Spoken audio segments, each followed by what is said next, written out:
Hello, good afternoon. Welcome back to another Team News live stream where we're going to discuss all the injury and lineup news going into Gameweek 36 plus. And as always, I'm joined by Neale. How are you doing today?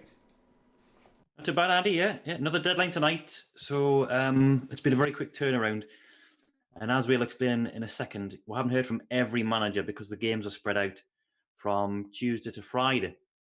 So, for example, West Ham and Watford, which is the Friday night game, we're in the darkest of the team news for those two clubs. And there's a few more in between, which I'll discuss in a second. But we've heard from, I think, around about 14 or 15 managers, either yesterday or today. So we'll rattle through them now. Yeah, quite a lot to get through still, and less than 2.5 hours to the deadline, which is just crazy. So we'll get straight into it with everyone's favourite team and Neale's favourite question, which is Manchester City. Go on, explain what's happened in today's press conference. Right. So I haven't actually seen this yet because this was at 1:30 the press conference, and it is, if it's not streaming live on YouTube or on the club's official channel, then we have to wait until it drops in our file system. So I haven't seen it in full yet, but haven't heard from the reporters who were there. It was entirely dominated by financial fair play and the decision to revoke the ban that was handed out to Man City regarding the Champions League next year. So not a single question on the game or on Man City's injury situation, just when we needed it the most, probably because it's a home fixture against Bournemouth.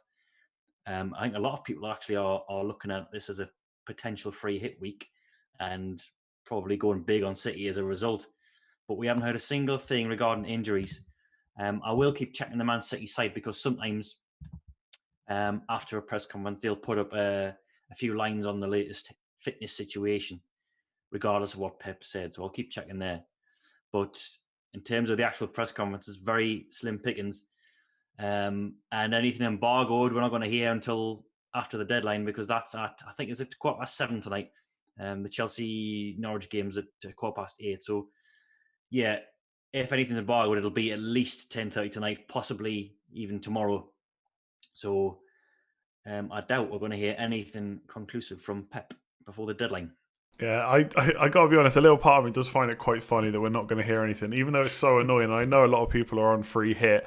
You've only got Kevin De Bruyne, so are you thinking of bringing any more Man City players in for your team? Yeah, I think I am. Yeah, so David Silva's a potential option, bit of a differential, but someone who we would think would start because he was benched in the last game. I know it doesn't always work like that with Pep, but would we, for example, see him starting in the FA Cup semi-final this weekend? And Silva hasn't really been thrown in the truly big games. I don't know if his aging legs are a bit of an issue now, but you would think he would stand the best chance of any of them starting tomorrow. But there's loads of different options. I mean, Foden as well. He was benched at the weekend. Sterling on such good form, scored a hat-trick. And he had a breather, just last week when he came on, scored a double-digit haul. So loads of options to consider.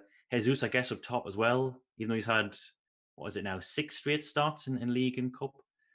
So there's risk involved in any of the picks. It's just minimising that risk and giving yourself the best chances. But I think I'm definitely going to go for a double up.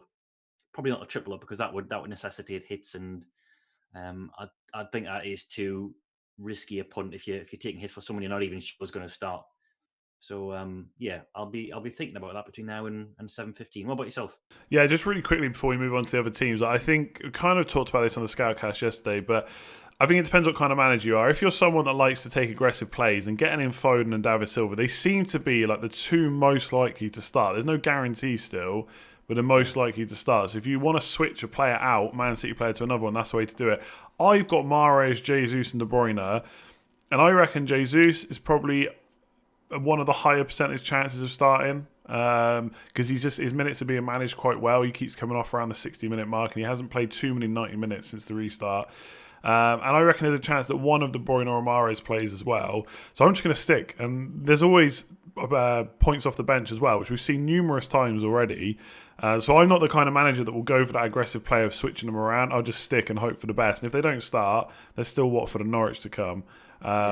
So yeah, it's impossible to call. Like he did say earlier in the week, I think, or after this deadline, that he might have to make 6 changes. But 4 of them could be the defence. So he's not just going to suddenly bench all 11 players that have started the last game. So I wouldn't I would try not let it give you too much of a headache. But unfortunately, we can't be any more help than that the way it's going. Yeah, that was a good thing to bring up. Actually, that quote from Pep at the weekend, I forgot about that. He said, "I 4, 5, or 6 changes off the top of his head." So yeah, like you say, he's rotated his fullbacks regularly. He might rest Laporte for the weekend. So yeah, could be anywhere really. Yeah, so it's just impossible to say. I think you just buy your tickets to the lottery and just go from there really. But let's talk about their opponents. I wouldn't usually have Bournemouth so high up the list, but obviously it is Yeah, such a big fixture, and there was a big injury to Ake. So have we heard anything about that? yeah. Ake will miss this as a doubt for the rest of the season. Obviously, we're just what, less than a fortnight away from that, from game week 38. So it's not a serious problem, but even the most minor of muscle issues at this stage of the year is going to put you in doubt for the rest of the campaign. But he won't feature against City, which is big. Smith's also out as well. He had a head injury in game week 34. But obviously, with the games coming so quick, any sort of concussion protocol is going to leave you sidelined for a couple of game weeks. Francis and Netwham out as well, so that's 4 defenders all sidelined for this. Josh King's got a hamstring problem. He missed the Leicester win, but it's just minor, and he's going to be assessed, and he could recover in time. But yeah, it's at the back, which I think is going to interest us most as Man City owners. So we saw Eddie Howe switch formation at halftime against Leicester, moved to a wing back system, and he's played at 5 at the back before in the bigger games against Man City, often to no avail. But we saw, Steve Cook come back in. At least he is fit now. Lloyd Kelly playing as a centre half. I know he has got the capacity to do that, but he's primarily a left back. Diego Rico was even playing it as a third centre half as well. Stacey on his wrong side as left wing back. Stanislas playing as a right wing back. So there's a lot of square pegs in round holes. But they did beat Leicester 4-1 with that shape and personnel. So I don't think that's going to put many people off Man City, the result on Sunday. It was so freakish, the set of circumstances. As good as Bournemouth were in the second half, and as well as that formation change worked, I doubt very much whether anyone's going to be having concerns about their City assets going into this, because in the first 45 minutes, they were on the ropes. I mean, they were so bad. And Leicester should have been 3 or 4-0 up if they'd had the players that Guardiola has at his disposal. So, yeah, good news on the injury front if you're a Man City owner, and not if you're a Bournemouth fan. Yeah, absolutely. And I think a lot of it was just down to Leicester, because I started watching that game, I think roughly around when Vardy scored, actually. I pretty much watched the whole game after that.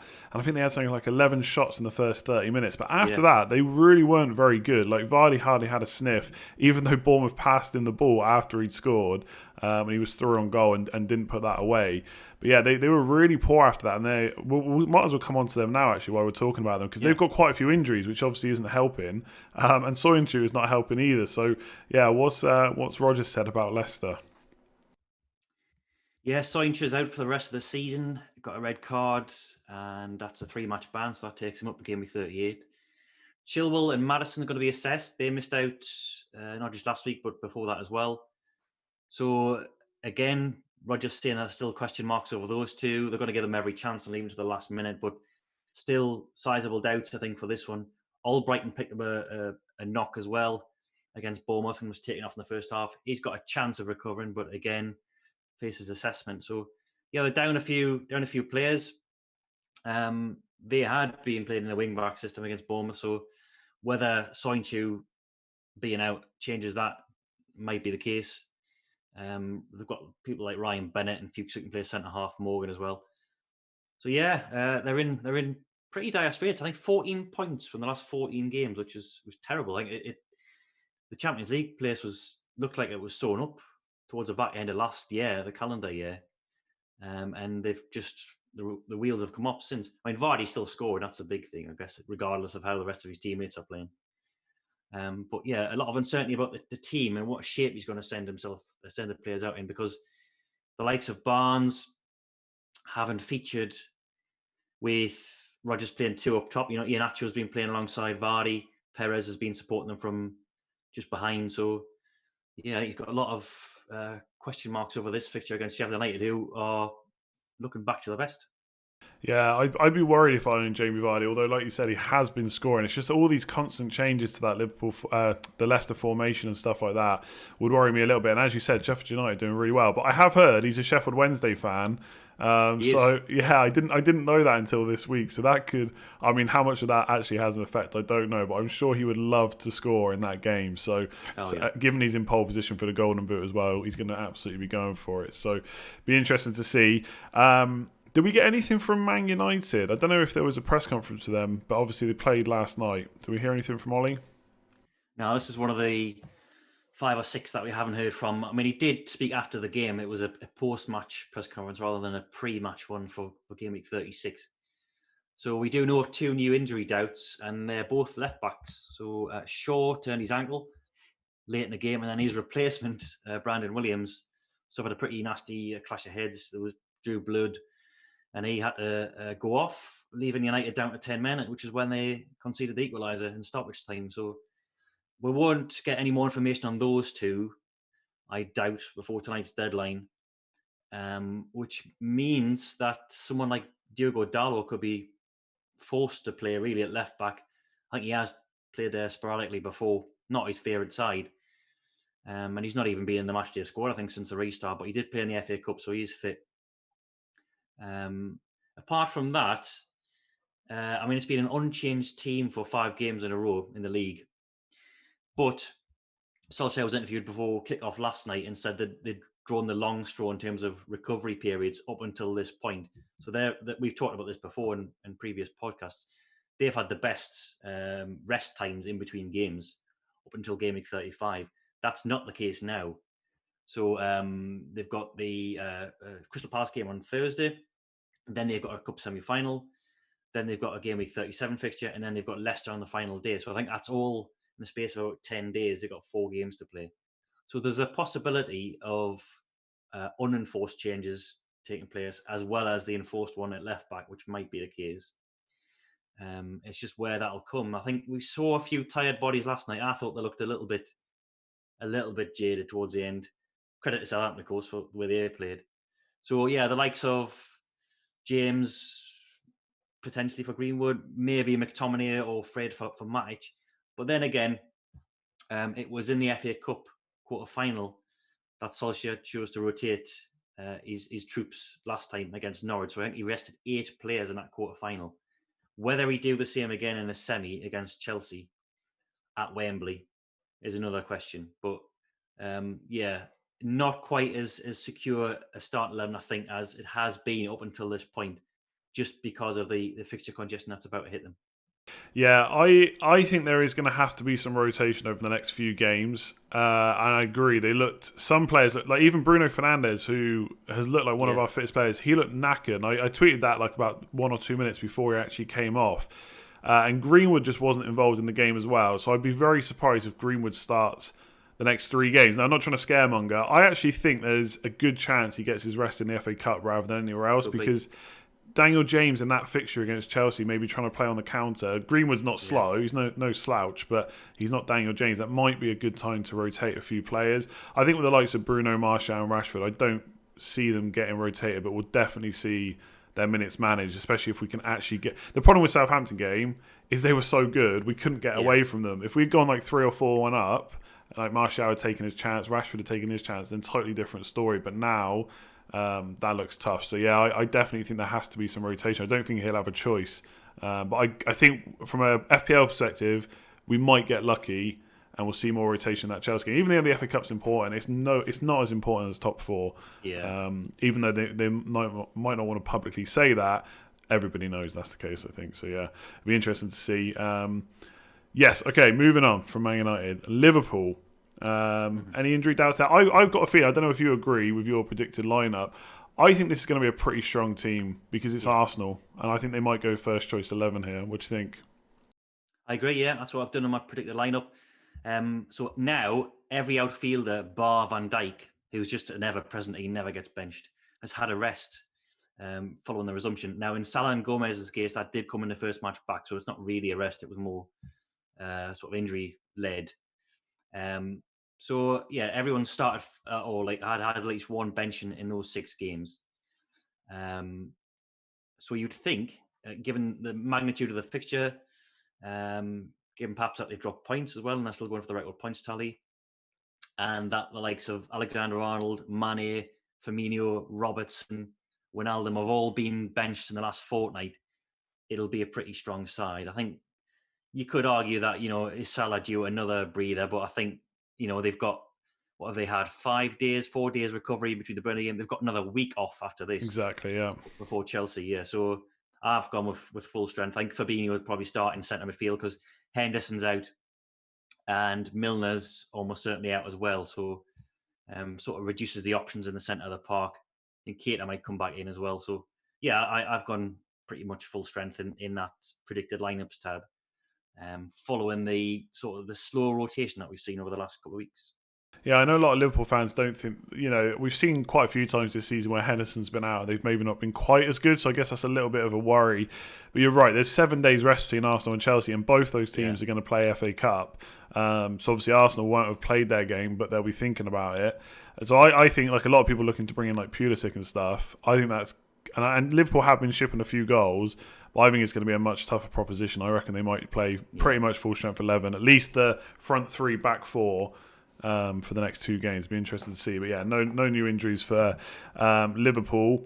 What about Newcastle? Anything major coming out of there? Yeah, so they're playing Spurs, and I think this is interesting if you own the likes of Son and Kane, who look much better in the North London derby because they were playing centrally together. So Newcastle could be down there, probably their key centre half in Lascelles. Bruce said he doesn't think he's going to recover. He came off late in the game against Watford, just with a knock. Hayden and Longstaff, similar big doubt. Doesn't look like they're going to recover. Carroll as well. So Lejeune and Clark are already on the sidelines. Danny Rose is ineligible to play against his parent club. So they're down quite a few bodies at the back, or just in front of the back four. So probably going to see Fabian Schär drop back from central midfield into his more natural centre half position. Might have to get Manquillo playing at left back. Richie's, of course, is not an option there. Bentaleb brought in front of the back four. So it's not a first choice Newcastle 11. People have probably seen by now the flags on Almiron and St Maximin, because they were previously name checked by Bruce as, a pair that would need checking on before this fixture. But both of them have been cited in training since. So I would suspect they're okay.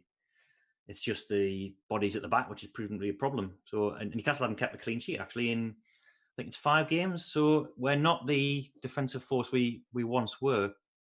So a bit of encouragement there, I think, for Spurs heading into that. Yeah, Steve Bruce has just got you turned into attacking powerhouses instead. Forget the defence; it's all about the attack. While we're on this game, then let's just go straight to Spurs. Obviously, I think in the last game, Son played up front for most of the game. I didn't get to see it, but I think he played up front for most of the game. It seemed to work quite well against Arsenal. Do you think that's likely to keep that way for Newcastle? Do you think he's going to revert back? I wonder, because it worked really well. And of course, I'd sold Son just before this, and he goes to get a double-digit haul. Because he was united with Kane in a 2-man central attack, and naturally looked more dangerous as a result. The thing is that Mourinho said after the match that he'd used that formation as much to negate Arsenal's strengths as it was for to increase their potency in attack. So Mourinho was talking about Arsenal's wing backs, and that's why he played Sissoko and Lucas Moura on the wings to help out his 2 fullbacks. And obviously, Newcastle don't offer quite the same attacking threat as Arsenal do, even in this new Bruce era.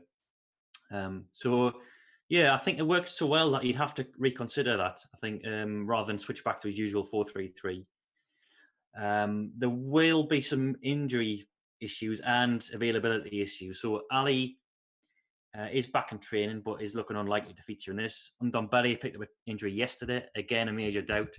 Serge Aurier, who I know people have got in their teams, folk have probably seen by now the sort of sad news from, I think it was yesterday, wasn't it? It happened. His brother was killed in France. So Mourinho said he was a big question mark for this. They're going to leave that decision up to him. I think he is involved in training, and they're going to sort of consult him and leave the decision up to him as to whether he's involved. So that might necessitate a formation change or something like that, because they've got players who can play there. Tanganga's just back from injury, although he hasn't played since I think March. They've got Sissoko who's filled in there before. Davinson's filled in there before. They've had Gedson and Skip playing apparently right back in training. So they've got options if Aurier doesn't feel up to it. And yeah, I think the two-man strike force to me looked far more better. But this is Mourinho we're talking about, and wouldn't put it past him to revert to a more conservative shape with Son on the flank, and then not posing any more goal threat again. Yeah, it's such a weird one because I feel like at Spurs, Son is the best player in that team. And we've seen him time and time again when Kane's been injured, play up front and do really, really well. And as soon as Kane's back, he goes back to the wing. And it's not like he can't do well from the wing. So we've seen that too, of course, as well. But he's just, I don't know, just seems so much more of a threat when he's playing through the middle because he's got the power, the pace, and he can finish as well. So yeah, I guess people who've sold, you're not going to be looking to get him back anytime soon. But if he keeps playing centrally, maybe before the end of the season he might become an option. Well, that's probably a pretty big ask at this point. Let's stay in London because another pretty big game this week. Chelsea, big because they're playing Norwich, who just conceded 4 goals to Mikel Antonio, of course. What do you think their line is going to be? Do you think that's going to be quite a strong one? Yes, with the caveat being a much like United in that they've got an FA Cup semi-final this weekend. They do have at least 5 days after this one, I think, before their FA Cup semi-final. So they're playing tonight against Norwich. They could probably afford to rest some players for this, even though they are still in the Champions League race. Because Norwich, let's face it, they are the worst side in the division statistically. They're relegated already, rock bottom. And Lampard was pretty angry after the Sheffield United game. I think that was arguably their worst display of the season. Certainly their heaviest defeat since Gameweek 1. So there's a number of candidates up for the chop, really. Christensen, you'd say, based on the performance. Jorginho had a stinker on his return. But, I mean, that's just the tip of the iceberg. You could pick many of them out, and they were pretty awful. Injury-wise, Gilmore is out long-term. Kante is not going to recover for this. He could be back for the FA Cup semi-final. And we assume that Tomori's not ready either. But apart from that, I think it's pretty much a clean bill of health. So, yeah, it's tough to say because there will be a reaction to that. And Lampard did say in his press conference that there has to be a point where, as much as he likes consistency, if players aren't reaching their levels, then there's others waiting to come in and replace them. So slight concerns if you own the likes of Pulisic and Willian, but they have been, since the restart, they have been usually excellent. And this was a bit of an anomaly. I think Lampard even said after the match that Pulisic is so important or has been so good since the restart that he certainly wouldn't be looking at him as a scapegoat for the defeat at Sheffield United. We might hear some early team news tonight. We'll see, but you'd certainly expect the likes of Giroud to come back in.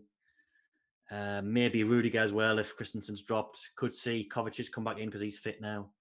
Maybe even Alonso if people are thinking about him on a free hit. But there's a lot of uncertainty after what has been a fairly settled side since the restart. And yeah, I think as much as the congestion and as much as the FA Cup semi-final, it'll be how bad they were on Saturday that it'll dictate Lampard's team. Yeah, I think that defeat's huge because they're a bit like Man United now. I mean, it's in their hands to get that 4th spot, but they need this win because Liverpool and Wolves afterwards is not going to get any easier for them after this. So they're going to have to go for it. I think it's going to be pretty much full strength in terms of like Pulisic for the same reasons you said. It's just a case of how many minutes will they get. I actually think, I don't own Pulisic. I think I'd be much happier bringing him in if Giroud does start.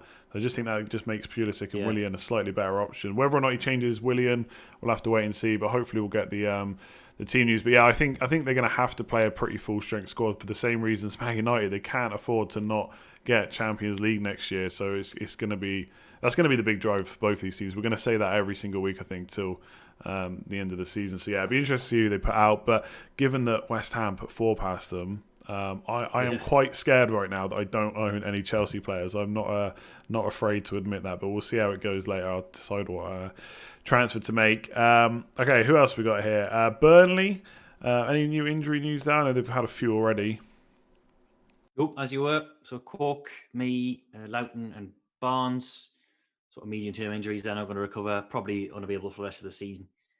So yeah, as you were, Chris Wood made his first start since his Achilles problem at Anfield. I think he got 65 minutes under his belt. Dice said there was no adverse reactions to that, so you expect him to go again if he's ready to. Goodmanson is a possibility to return. He got 25 minutes off the bench against Liverpool, so he's edging closer. Obviously, that would be Peter's place you'd think he would take. But other than that, Dyche has got so few options to choose from, and he's not a rotator anyway. That it's usually one of the safest starting 11s to predict. Yeah, I think Charlie Taylor's got a clean sheet pretty much every game apart from the one I played him. So I'm thinking about playing him this week because it's Wolves, and they've, apart from Everton, they've not really been free scoring. I would say probably not for this week, but look out for Burnley from next week because they got Norwich away and then Brighton at home to end the season. So now Chris Wood is back. He could be an option. McNeil, a bit of a hero for me early in the season. Could look at him. And obviously, most people have already got Pope and defender anyway, so no need to bring them in. What about Everton? They had, obviously, Holgate was out, then Mina came in, then Mina got injured, and it's been a bit of a defensive nightmare. Has there been any updates for Everton? Not an official pre-match press conference from Ancelotti because they are playing on Thursday, I think, against Aston Villa. So you'd expect him to hold his presser tomorrow. And we do know that Gabantin and Delphort are probably out. Mina picked up another muscle injury. It looked like his thigh again against Wolves. So that might be a big ask for him to recover for this one. But Holgate and Gomez, I think, had been back in training. And Ancelotti asked after the game on Sunday, said he thinks that those two will be ready to recover. So Holgate could just step straight back in for Mina alongside Keane at the back. But we won't hear anything official from Ancelotti until probably tomorrow. Cool, yeah. They've got some very good fixtures to end the season with, so it's a bit of a shame if you are holding them and they can't play. Hopefully they'll be back for you. Let's do the last couple of teams that I've got here. So Arsenal as well. I don't think we've done them yet. Is Ozil recovered from his back injury yet? No, they aren't going back saga. He's still being assessed. Now I think it's a 3-week assessment this is into now. So it's exactly the same as last week. The long-term injuries like Chambers, Mari, Martinelli, and Leno as well, who might be back for Gameweek 38, but we're not entirely sure. Özil is a 75% perma flag at the moment, but I'll be amazed if he features. And Ketia is still suspended as well. This will be the last Premier League match that he misses because he'll be suspended for the FA Cup semi-final. So that'll be the third match that he misses. So he could be interesting for Game Week 37 because Arsenal's got a good fixture, I think. It's Villa away and then Watford at home the last two games. So I'm actually still holding on to him. Because I just bench him. He's my 8th attacker. So obviously he's going to be fully rested. So could feature in those last two games. Yeah, certainly against Villa because Lacazette would presumably have started in the FA Cup and then the 2 league matches before that as well. So worth hanging on to him perhaps if you're looking ahead. Absolutely, yeah. Unless you got something else to do, might as well hold on to him and just bench him for the next week. Like Neale says, he'll be back then. What about Wolves? Did they have some issues? I saw that they said. Yeah, I don't think this is anything serious. I think one of the reporters asked Santo if he's got some issues, and he said yes. So Neto, we know, is one concern. He recovered from an injury to start on Sunday against Everton. The then picked up another problem. I think Santo described it as strong cramp, so it doesn't sound too serious. But he'll be assessed. I think they're travelling today to Burnley, so not much of a turnaround from that Everton game. A lot of uncertainty, I guess, up top because as well as Neto starting, Podence got his first start as well. Daniel Podence alongside Jimenez and Neto in a front three. You'd maybe expect Diogo Jota to come back in for Neto if he's not fit, but Podence played so well on Sunday that it's yet another issue for Traore, who you just can't rely on for starts now. He's just not as nailed as he was in the middle part of the season. And even if Podence doesn't keep his place, then Santo can always switch back to a 3-5-2, and then he's lost it. So he's just, I know he's a decent price and he is capable of exploding on any game week. It's just the risk's too great, I think, at the moment for him.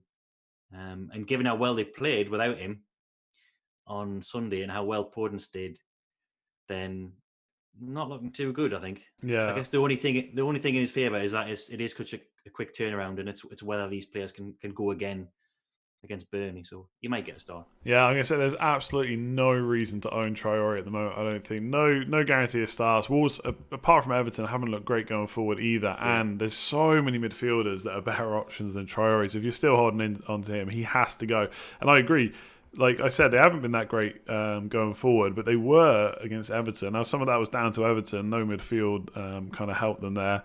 But Podence was really good. Neto was good, and even when Jota came on, he was really good too. yeah, Maybe he just kind of, just thought, "Wow, look, they're that bad. I can get something here." And he should have had another return as well. So, yeah, they all did good. Really quickly, because I know you own Jimenez. So yeah. do I. What's your thinking with him? Because I mean, I feel pretty fortunate to have got a penalty because he didn't really have many other chances in that game, and he hasn't done that well in the last few games. Are you thinking of getting rid of him this week? I think I might bench him. I'll see what other transfers I do. It depends which City assets I bring in, or if it's Jesus, I could upgrade him for him. But Wolves have got Palace at home in game week Yeah. 37, and Palace have been awful at the back, which is not like them. They're missing Cahill, who's one of the player of the season, really, I think. And they've shipped the most goals out of any team in the last 5 game weeks. And if there is a candidate for on the beach, it's them because they're comfortably mid-table. They're not going to get relegated. Not going to be in Europe. And Benteke is suspended for the last 3. Like I say, Cahill's out as well, and they've just been off it, lost 5 in a row. So I'm tempted to keep him just for that because he's almost becoming not quite a differential, but people are selling him en masse. I think, he might do something and get 37. There's just this niggling doubt about his partner being pregnant, which is annoying because he could vanish at any possible minute to attend a birth. But I do think someone's done detective work on that and suggested it was the back end of July when the baby's due. So I, I, we I, might st- get lucky. I still think the fact that Europe is still a thing for Wolves means he's probably not going to miss a game unless it happens like an hour or two before the game's due Yeah, to start or something. I still think he's going to get to the hospital and then make it back for the game. I could be wrong. Obviously, like I said before, there are bigger things than football, but European place is pretty big for Wolves. So to get back into that again, I'm sure Jimenez will play. I've got him. I'm probably going to sell for Danny Ings, but I agree. Burnley doesn't look that great a fixture, so if you can bench, yeah. maybe bench. But after that, Crystal Palace and Chelsea are not exactly a solid defensive team either, so it's not the worst 2 fixtures to end the season for Jimenez. So could get something, but I do think he wasn't great against Everton. It was maybe a bit. I feel fortunate at least to have got points from him, as much as I was very happy about it. I don't think we've got many others left. Norwich, I think. I don't think we've gone through Norwich. I don't think there's anything new there anyway, right?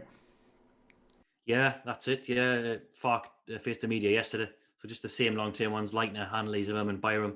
They've lost Andre Duda. He's gone back to his parent club. He was on loan, but he was sporadically entered the FPL radar at the start of this as a set piece expert in number 10, but swiftly dropped off it. Cantwell could be back in the starting 11 because he was only fit enough for the bench in the weekend, so he could be back playing behind the striker, the number 10 role, or off the left maybe. Do you want me just to write up the rest, Andy? Just Yeah, go on, because I don't think there's we're that many. probably yeah, we're probably done most of them now. Villa, we're not hearing from Dean Smith before the deadline. It looks like so. Taylor and House it was were injury concerns from Saturday. Courtney House pulled out of the lineup in the warm up, and Taylor lasted I think 35 minutes before coming off. So they are doubts. You'd expect Tart to come in for Taylor, so like for like there. Um, Palace, yeah, we've just sort of covered there, haven't we? Really, again, we haven't heard from Hodgson. Benteke will miss the remainder of the season, much like Soyuncu, sent off for violent conduct at the end of the Villa game. So he'll be out, and we're not expecting Cahill to return. Hodgson sounded like he was ruling him out for the rest of the season. Um, I think it's um, Watford, West Ham, and Southampton are the other 3 that we've not done. yeah, Sheffield United as well. I think I'm not sure if I've covered them. So Chris Wilder said he's hopeful that John Fleck is going to recover for the Leicester game on Thursday. He's going to have a couple of clearance sessions, and a final decision is going to be made. We did see Chris Basham come off with a head injury on when it was at Saturday.